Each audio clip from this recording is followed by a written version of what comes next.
వేల్ అంటే నరసింహ సింగం అన్నమాట. వేల్ అంటే అర్థం సింగం. సో ఆ విధంగా నరసింహస్వామి మందిరం అన్నమాట. ఇక్కడ కూడా సేమ్ బ్రహ్మ ఇంకా సరస్వతి మధ్యలోనే అవుతుంది. ఆ బ్రహ్మదేవుడు చేసినటువంటి అశ్వమేధ యజ్ఞాన్ని రక్షించడం కోసమే నరసింహస్వామి అవతారంలో ఇక్కడికి స్వామి వచ్చారంట. అయితే దీనికంటే ముందు అసలు కారణం ఇక్కడ ఈ ఈ గుడిలో జరిగింది. ఏంటి అంటే ఒక రోజు అంటే లక్ష్మీదేవి ఇంకా సరస్వతీదేవి ఇద్దరి మధ్యలో పోటీ వచ్చి సరస్వతీదేవి ఫస్ట్ ఇంద్రుడి దగ్గరికి వెళ్ళి అడుగుతుందంట, నేను గొప్ప లక్ష్మీదేవి గొప్ప అని అడిగితే ఇంద్రుడు చెప్తాడంట లక్ష్మీయే గొప్ప అని చెప్తాడంట. సర్లే ఇంద్రుడు అంటే భోగభోగాల్లో ఉంటాడు కాబట్టి లక్ష్మిని ప్రసాదిస్తుంది కాబట్టి లక్ష్మి పేరు చెప్పుంటాడు ఇంద్రుడు, ఎందుకంటే ఆయనకు ఐశ్వర్యం కావాలి కాబట్టి లక్ష్మి పేరు చెప్పుంటాడని సరస్వతి అమ్మవారు అనుకుంటారంట. తర్వాత వెళ్ళి బ్రహ్మదేవుని అడుగుతుందంట, భరత దగ్గరికి వెళ్ళి అడిగితే భరత అంటారంట, అలా కాదు నిజమే సరస్వతీదేవి, నువ్వు అలా అనుకోకు, లక్ష్మి అమ్మనే ఎక్కువ అని చెప్పేసరికి పాపం సరస్వతి అమ్మకి కోపం వచ్చిందంట. అందుకని బ్రహ్మదేవుడు వచ్చేసాడు అనమాట. అశ్వమేధ యజ్ఞం చేస్తూ ఉంటే ఇక్కడ భృగు ఆశ్రమం ఇది. ఆ భృగు ఆశ్రమంలో బ్రహ్మదేవుడు తను యజ్ఞం చేస్తూ ఉన్నారనమాట. ఈ డిస్టర్బ్ లో అప్పుడు మళ్ళీ శ్రీహరిని ప్రార్థిస్తే శ్రీహరి నరసింహ అవతారంలో వచ్చి ఆ యజ్ఞాన్ని రక్షిస్తారనమాట.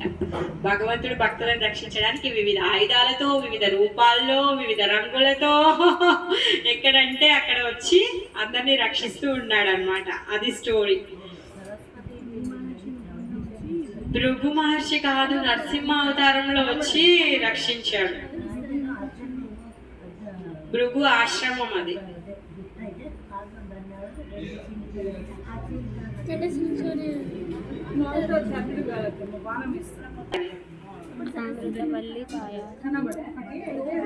ఇరుకైన ప్రదేశం, ఇరుకైన ప్రదేశంలో ఆవిర్భవించినటువంటి నరసింహస్వామి హిరణ్యకశిపుణ్ణి చంపడం కోసం ఆయన స్తంభంలో ఆవిర్భవించారు కదా.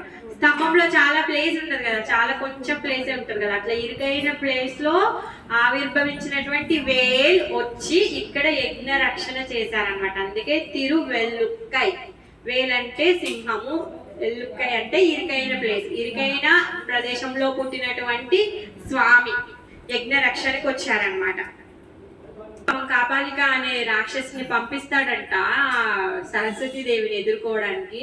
కాకపోతే మళ్ళీ భార్యాభర్తల ఇద్దరి మధ్యలో బాగా గొడవ ఎక్కువైపోతే కష్టం కదా, అందుకని చెప్పి స్వామి వచ్చి సెటిల్ చేసేస్తున్నారు అనమాట. ఎప్పటికప్పుడు అలా కాదు ఇలా అనేసి భార్యాభర్తలు గొడవలు అవుతుంటే సర్దుకొని పోవాలి అనేసి చెప్తున్నారు అనమాట.